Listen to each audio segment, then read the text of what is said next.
8 horas 7 minutos, nesta sexta-feira, dia 23. Olha só o tempo como passa. Começamos a semana agora. E essa semana não teve feriado. Teve uma semana aí que teve um feriado numa quarta-feira, acabou com a semana, aliás, na terça, né, Arnaldo? E voltamos então, Arnaldo. E dizem que agosto demora a passar, né? Imagina se fosse rápido. Se fosse rápido. Acho que coisa impressionante. Mas dizem também que, né, eu tô chegando. O tempo tá passando pra todo mundo, né? Como o Rogério falou, me conheceu mais novo. Diz que quanto mais a gente vai passando tempo, a gente tem percepção que o tempo passa mais rápido. Isso é uma coisa que. Tá com quantos anos, não? Eu vou fazer 30. Tá bom, tá de boa. Mais novo que eu sou. Nascendo de sexta. Aliás, mandar um bom dia todo especial ao nosso Cláudio aí. E o Cláudio Nogueira, saudações rubro-negras. Cláudio chegou agora com o nosso cafezinho. 2x0 bonito, né? 2x0 bonito, jogo. E se Gabigol não furasse, seria 3, mas faz parte. Como o pessoal falou, não tem chilique, mas um gol do Bruno Henrique. E vai ter que, mas mesmo eu sendo tricolor que nem o Cláudio, tem que reconhecer que esse Bruno Henrique é bom jogador. O garoto sabe jogar e joga pra frente. Muito bom. Eu torço muito para ele fazer sucesso. Porque tem muito jogador de futebol, só para descontrair um pouquinho, tem muito jogador de futebol que parece aquelas enceradeiras quando você solta. Sim. Lembra de enceradeira antiga? Você liga. Zinho. Não, o Zinho, mas se bem que o Zinho era até um pouquinho eficiente, né? Assim. O Zinho sabia ir ali no fundo. Eu torço muito, né? A gente se emociona também com a carreira das pessoas. Eu torço muito pro Bruno Henrique. Eu também fui um dessas crianças brasileiras que em algum momento na minha vida pensei em jogar bola. Hoje, inclusive, estou jogando no Master do Goitão. Fui convidado aí pelo Ninil, né? Goitão do meu coração. Meu coração é Goitaflá, né? Eu estive naquele projeto da Vila do Curumim lá, eu jogava todos os dias. E tenho muitos amigos, inclusive um agora me mandou mensagem, Fábio, grande abraço. E vamos, Goita. Eu recebi uma mensagem agora do Eduardo Parente. Dizem que foi bom de bola também, né? Eduardo Parente. Não, Eduardo Parente. Foi, eu não consegui. Não tinha rede social na época. Não tinha rede social na época. Tinha rede social na época, não passou no YouTube, aí o que a gente ouve, né? Muitas vezes não tinha VAR, não passou no Globo Esporte. Olha, Eduardo, não tem registro. Não tem jeito. Que você foi bom de bola, sinto muito. Vamos lá.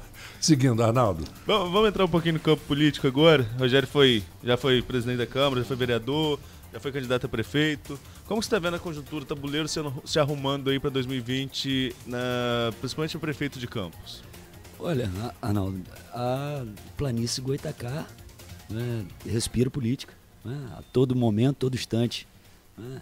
É claro que a gente está lá imbuído na administração e buscando cada vez mais trazer o desenvolvimento, trazer a paz e o desenvolvimento, porque eu acho que é esse o espírito do gestor, e vamos deixar esse calendário cada vez se avizinhar, e as pessoas que muitas vezes especulam hoje, né, um ano antes de uma eleição, muitas vezes não são candidatos, muitas vezes não se colocam no jogo, né? Ali você tem que ter coração, coragem, entre outras coisas, para enfrentar esse pleito, porque você coloca sua cara na reta, né? Fica exposto. Hoje são tubos de ensaio. Vamos esperar mais um pouco para a gente ter maior clareza. Aí que você fala em tubo de ensaio, a gente tem aí a candidatura do próprio prefeito, Rafael Diniz, que em entrevista à Folha no ano passado se colocou como candidato natural à reeleição.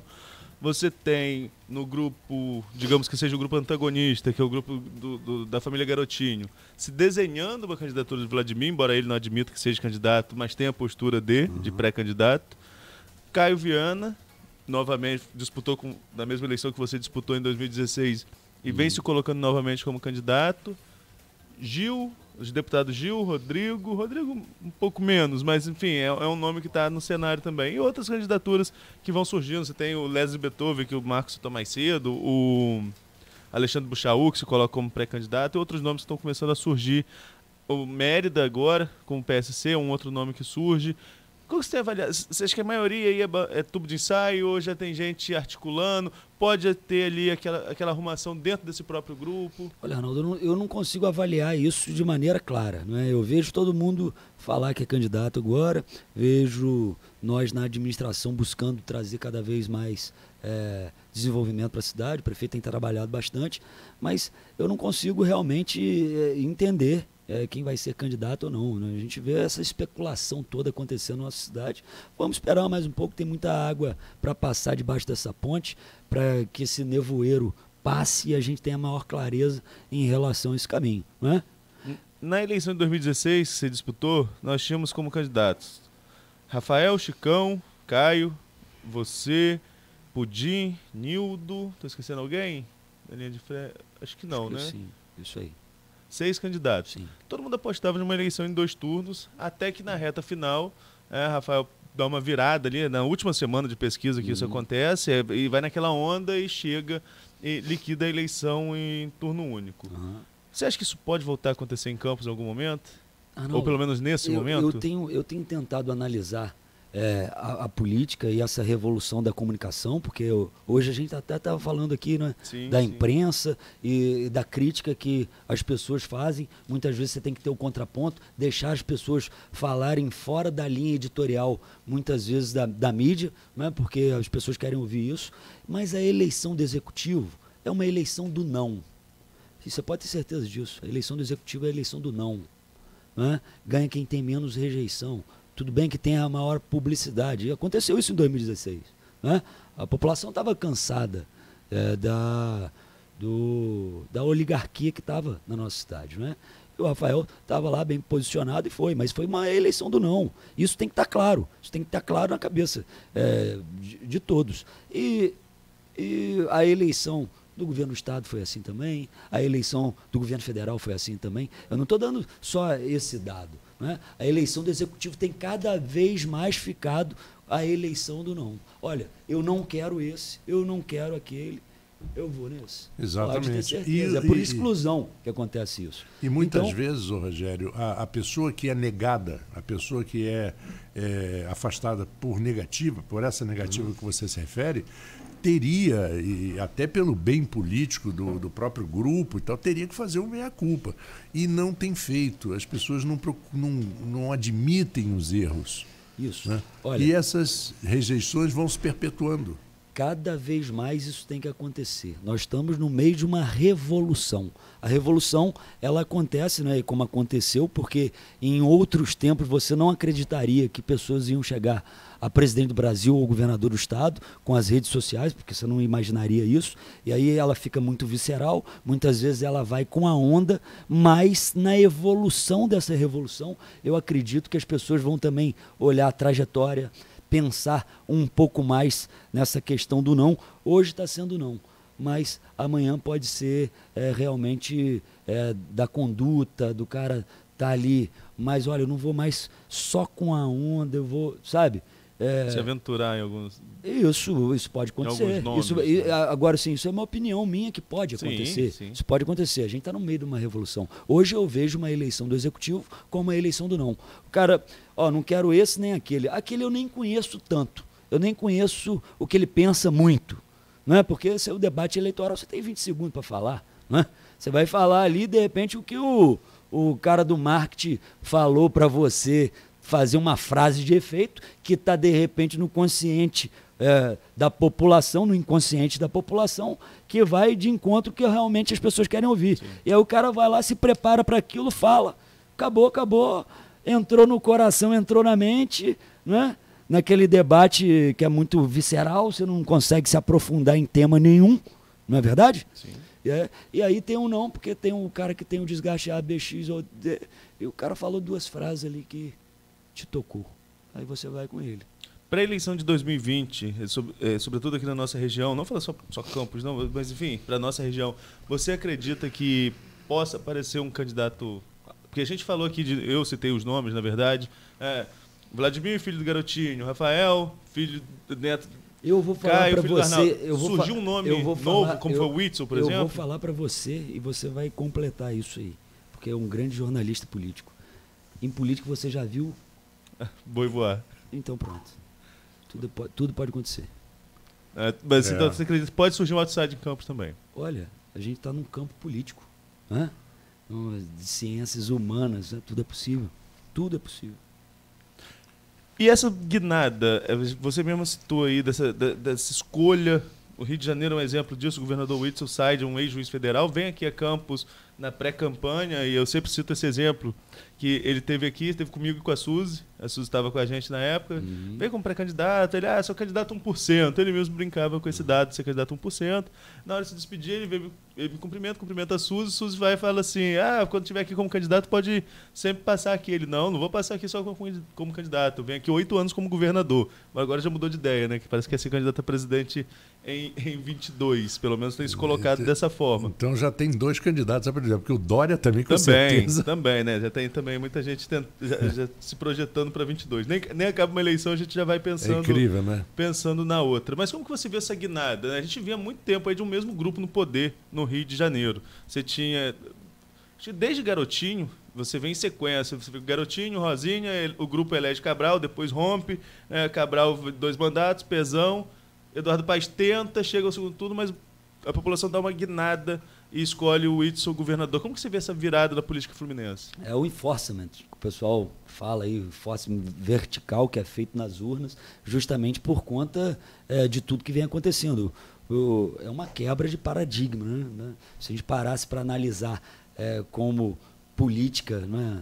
Em tempos passados você não ia acreditar nisso, né? Mas a população, como a gente está falando aqui da própria publicidade das rádios, né? A crítica hoje está nos ouvindo e o brasileiro tem cada vez mais pelas discussões. É claro que tem essa crítica à academia de você não estar discutindo nos bares, né, com uma forma do senso comum, mas esse senso comum está aí, está cada vez mais crítico, tem visto, né, por conta dessas redes sociais, acompanhado cada vez mais a política, não só na hora de votar, agora eles têm debatido, né, a população tem debatido cada vez mais, e aí ela acaba pegando, de certo modo,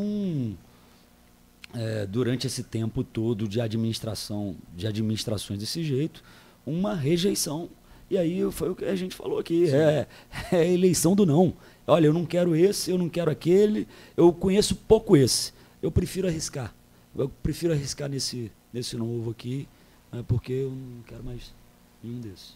Isso pode acontecer. Agora a eleição, sobretudo, a gente falando do Whitson, mas sobretudo do presidente Jair Bolsonaro, ela teve muito como base que a gente está falando muito aqui, que é a questão de rede social. Sim. Só que se a gente voltar um pouquinho na eleição municipal anterior, a gente vê que Rafael foi quem mais soube surfar nessa onda de rede social. Para 2020, você acha que ainda vai ser esse o patamar ou o discurso vai ter que ser diferente? Continua nas redes sociais ou a população vai esperar algo diferente na forma de campanha? A rede social ela é irreversível, né? Todo mundo hoje usa o seu telefone, você usa mais que a televisão. Em qualquer momento que você, até muitas vezes no trabalho, num intervalo daquele, você está vendo uma informação, né? Hoje a gente consulta nossas redes sociais até para questão de informação. Eu mesmo toda hora estou vendo, então isso é inevitável. Não tem jeito de você desatrelar da rede social agora, né?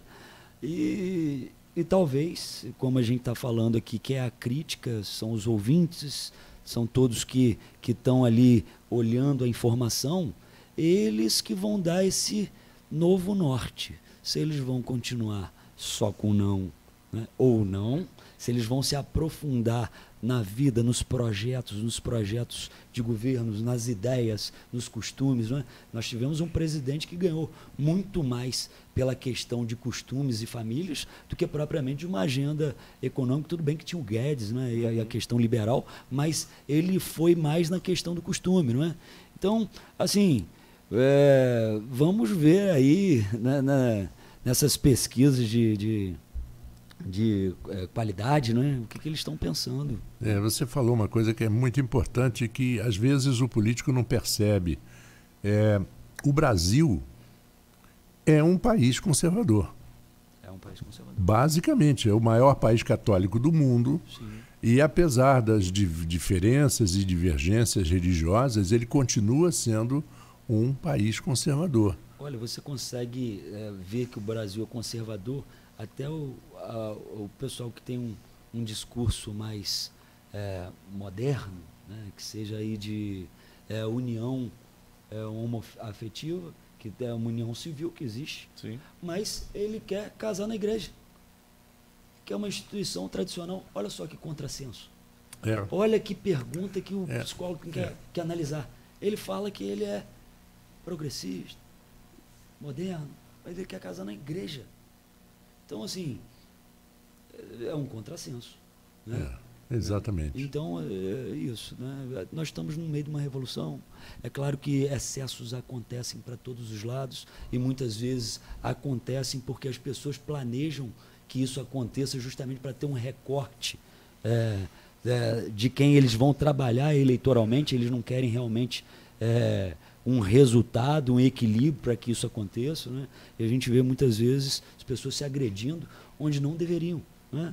Nós temos que ter entendimento, né, que temos pessoas de diferentes pensamentos e dentro desses lados todos temos boas pessoas que estudam, que querem ver realmente o desenvolvimento do país, querem ver as questões dos costumes serem preservados, sim, costume da família também, mas outras famílias de outras formas também acontecem, né, e você tem que estar atento a essas discussões contemporâneas, mas sem lutar, sem brigar, sem querer impor ao outro, né, a sua verdade. É um entendimento, sim. Porque muitas vezes as pessoas que estão do lado do alambrado, eles estão como os técnicos insuflando essas massas para eles terem esses recortes eleitorais e falarem que eles são os representantes dessas classes. Né? É um jogo de interesse muito grande. Essa atitude, aquela imagem que nós vimos do governador saindo do helicóptero, vibrando, evidentemente que não foi legal. Foi chocante para muitos. Foi chocante para muitos. Mas acontece que as pessoas têm que analisar dentro do contexto, não só fora do contexto. Né?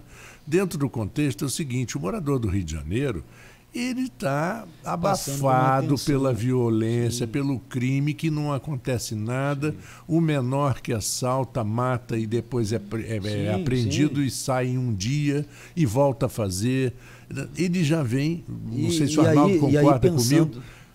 Aí fica aquela cena horrível. Eu discordo porque eu acho que a atitude da polícia, como eu falei aqui em outro dia, foi uma atitude totalmente correta, protocolo totalmente seguido, sim. Mas o governador do estado, como instituição, ele não poderia descer daquela forma. Claro. A única coisa ruim dele foi descer daquela forma. É isso aí, eu também concordo com o Arnaldo nessa situação. A polícia tem que agir sim, tem que tomar ação. E você, quando está... Nós aqui, quando estamos num debate, já existe uma adrenalina por si só, nós somos seres humanos, sim, né? Sim. E aí as pessoas ficam ansiosas. O cara que está à margem da lei, né, colocando a população em risco, isso. Tudo bem que a gente tem que falar em educação, sim, nós temos que falar em resgate, tudo bem. Mas naquele momento da ação... Né, ele oferecia risco. Ele oferecia risco, a atitude tem que ser tomada. Quem agora, é que vai perguntar a ele se a arma é verdadeira, né? Quem é que tem coragem? Mas isso, e aí a gente vai mais profundo, isso é uma gramática política, né, de muitas vezes as pessoas que também não têm a educação necessária, nasceram ali naquele meio, não tiveram pai, não tiveram... Eu consigo entender isso. Né? Os momentos são tensos. Agora a polícia tem que agir sim, de maneira eficiente, sim, tem que agir em maneira da paz, da população, sim, e se tiver que tomar medida enérgica, tem que tomar. Sim, então... Agora, eu também, a gente não pode se sentir feliz com uma situação dessa. Não, mas é uma situação de tensão. É claro. E aí você comemorar como se fosse uma Copa do Mundo também... Mas é isso que eu quero deixa eu só esclarecer. Eu não concordei com aquilo. Do jeito que o Arnaldo falou, parece que eu estou concordando e ele discordando. Não, eu não concordei. Eu disse o seguinte, eu consigo entender a adrenalina da hora. A adrenalina também. Agora, e assim, estou falando isso de uma maneira muito natural, não é por conta disso também que nós vamos estar criticando aqui o governador que está querendo, de alguma maneira também, dar à polícia assim... o status que ela realmente precisa, que muitas vezes ela foi criminalizada, né, por outros governos, porque o policial que está lá, ele estuda, ele vai fazer o curso dele, são pessoas de famílias que estão lutando pela vida com também. Salário péssimo. E muitas vezes você criminaliza o policial, isso é muito ruim, e aí também eu falo da questão assim, minha pessoal, olha, eu não gostei talvez da vibração, porque é morte, um momento de tensão, todo mundo aflito, é isso. Mas eu também não vou criticar o governador que está tentando implementar também, né, num rio violento de anos, onde diversos governadores desse rio ali foram coniventes e parceiros, muitos aí que tiveram que processos, né, relacionados a essas questões aí, uns aí, inclusive que viraram filme do Tropa de Elite, né? O inimigo era outro, né? Então eu falo a minha opinião em relação a isso, mas também não vou criticar profundamente, não. Vamos em frente, governador, vamos fazer um novo Rio, vai com tudo. Agora, de vez em quando, controla sua emoção, pede um cara lá para botar um suquinho de maracujá pra você, pô. Ele deu uma entrevista perfeita depois, inclusive. Foi. Ele deu uma entrevista depois que ele...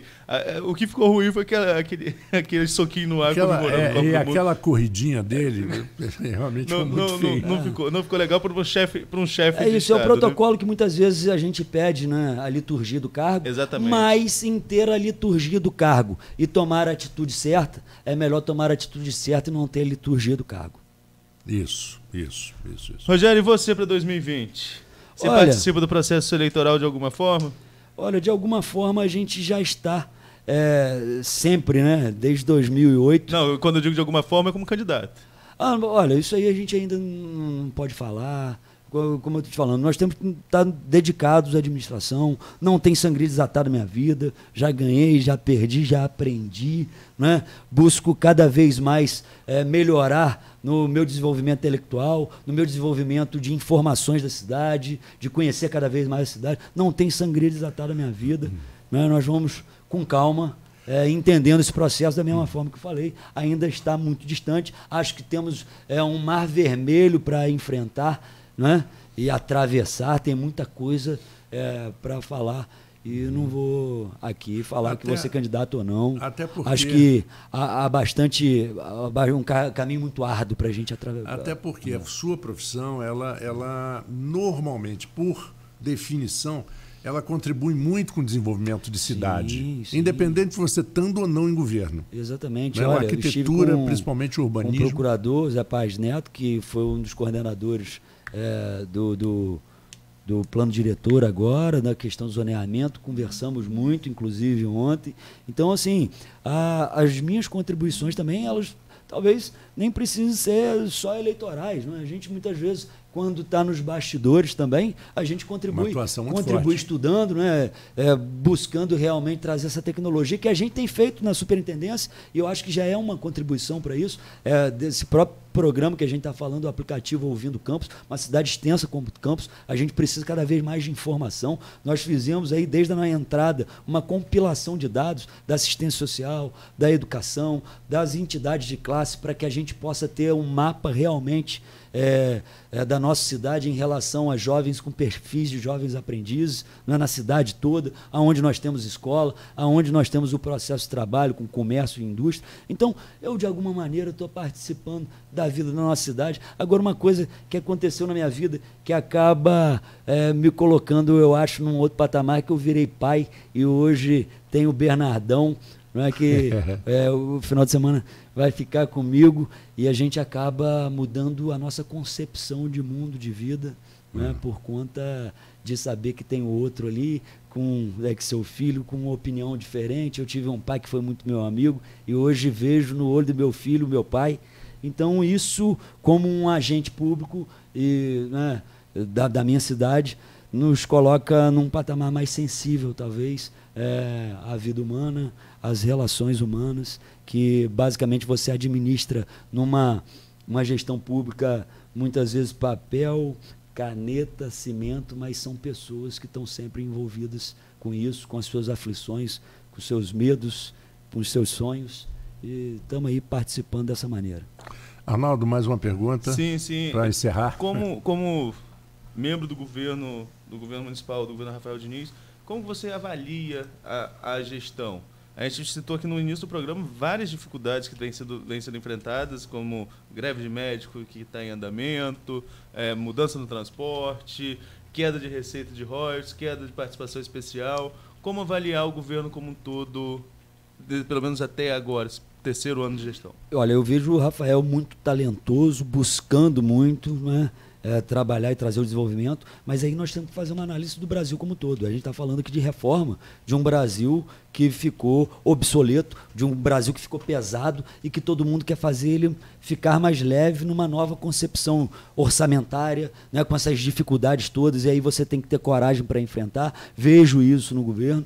E como numa plantação, você tem que colocar semente, tem que regar, adubar e enfrentar, né, certamente com coragem, com perseverança, né, de maneira altiva. É claro, ouvindo todas as classes. Eu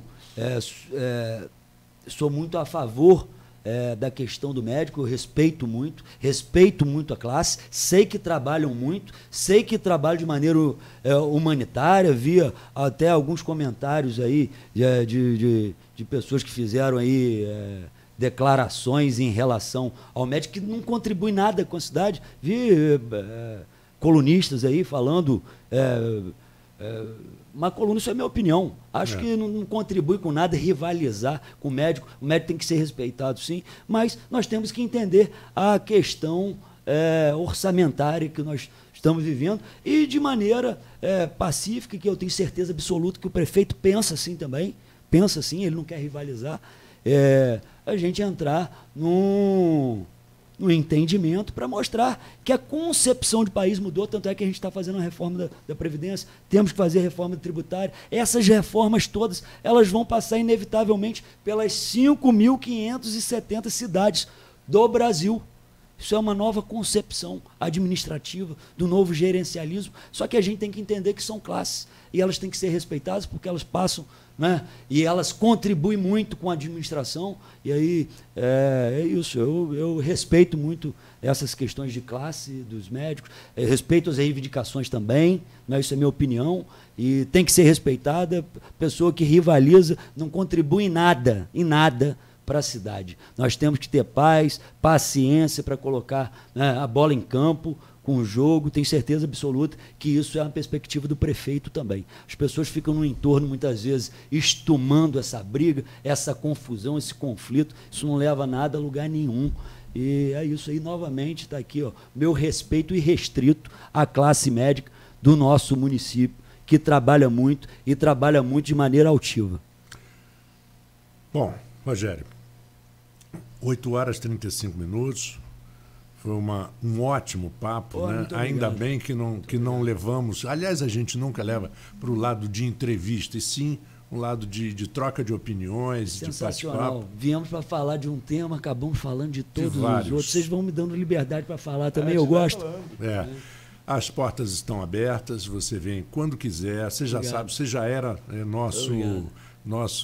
já fazia parte de móveis e utensílios da Continental e agora da Folha FM também. É verdade. Grande abraço para você. Eu agradeço muito. Muito obrigado aí aos ouvintes. E estou à disposição na Superintendência de Trabalho e Renda. Costumo deixar meu telefone para que as pessoas possam me dar um norte, me dar uma bússola. Tá aqui, ó, meu telefone é 99-228-4724. Se tiver uma crítica, uma sugestão, estamos aqui com as portas abertas. Quiserem chegar e ir na nossa sede também. E não poderia deixar de dar as saudações rubro-negras. Claro. É o representante do Rio na Libertadores. Tenho certeza absoluta que você que é tricolor, você que é botafoguense... Que botafoguense, rapaz? Aqui não tem botafoguense, não. Aqui só tem um tricolor. Pode ser que seja lá embaixo. Vamos com tudo. Tem 2 tricolores aqui, o resto é flamenguista. Bom, nós vamos a um pequeno intervalo. Deixa eu só pedir ao Rogério, rapidinho, para deixar como serviço realmente. Quem quiser levar currículo em balcão, onde que funciona? Sim, muito bom. Ó, nós temos o Espaço da Oportunidade, que fica no alto da rodoviária, que é justamente uma sede geográfica, justamente porque a cidade toda extensa se encontra lá. Você que quer entrar nesse mercado de trabalho e saber como que a gente funciona, leve lá a sua documentação básica, conclusões de título, sua carteira de trabalho e faça o cadastro conosco de segunda a sexta, a partir das 8 horas até às 17, no alto da rodoviária. Nós temos também a nossa sede administrativa, que fica em frente à academia do Jardim São Benedito, aquela casa azul de esquina ali perto do Trianon. Saldanha Marinho convidou e estamos à disposição de todos.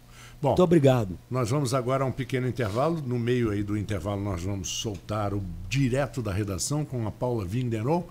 E eu acho que ainda dá tempo, Arnaldo, da gente comentar umas 2 noticiazinhas. Sim, depois, quando voltarmos. Sim. Então fique aí ligado com a Folha FM, a rádio que toca você. A Proteus, moderna empresa